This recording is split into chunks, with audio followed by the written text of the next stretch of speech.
ليه ساعات الشركة بتجيب مدير من بره وتسيب ناس من جوه بقالها سنين؟ سؤال حلو جدا، وأكيد السؤال ده بيوجع ناس كتيرة من حضراتكم، خصوصا لو أنت شغال بقالك سنين وشايل مسؤوليات كتيرة أوي وفجأة تلاقي جايبين حد من بره يبقى مدير عليك. ساعتها طبيعي هتسأل نفسك، هو أنا كل اللي أنا عملته في الشركة كان ليه؟ خليني أقولك على حاجة مهمة يمكن تكون أول مرة تسمعها.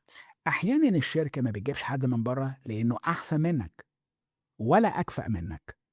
أحيانا بتجيب حد من بره الشركة لأنها عارفة عنك أكتر من اللازم. يعني إيه اللي أنا بقوله؟ أنت كشخص أو كموظف جوه أي شركة، الناس شافتك وأنت ناجح، الناس كمان شافتك وأنت متوتر، الناس كمان شافتك بتتعامل مع الناس إزاي، الناس شافتك أصلا وأنت بتغلط، يعني هم شافوه في كل الأحوال. أمال الشخص اللي جاي من بره هو جاي بالسيرة الذاتية، إنجازاته، الصورة الحلوة اللي اتقدم بيها.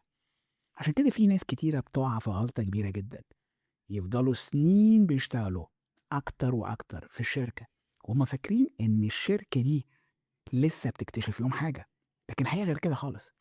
الشركة أصلا كونت رأيها عنك من زمان، وعشان كده ساعات الشخص الجديد اللي جاي من بره الشركة ما بيكسبش عشان إمكانياته أكبر منك، هو بيكسب لأن محدش شاف حدوده لسه، محدش عارف هو هيعمل إيه. وافتكر حاجة دي كويس، الشركات ما بتاخدش قراراتها على أساس أنت ممكن تعمل إيه، في الغالب هي بتاخد قراراتها على أساس شافتك أنت بتعمل إيه، وأكيد ده فرق كبير. طب أنا المفروض أعمل إيه؟ لو بقالك سنين مستني الناس تشوف فيك حاجة جديدة، اسأل نفسك السؤال ده: أنا آخر مرة غيرت الصورة اللي الناس واخداها عني كانت إمتى؟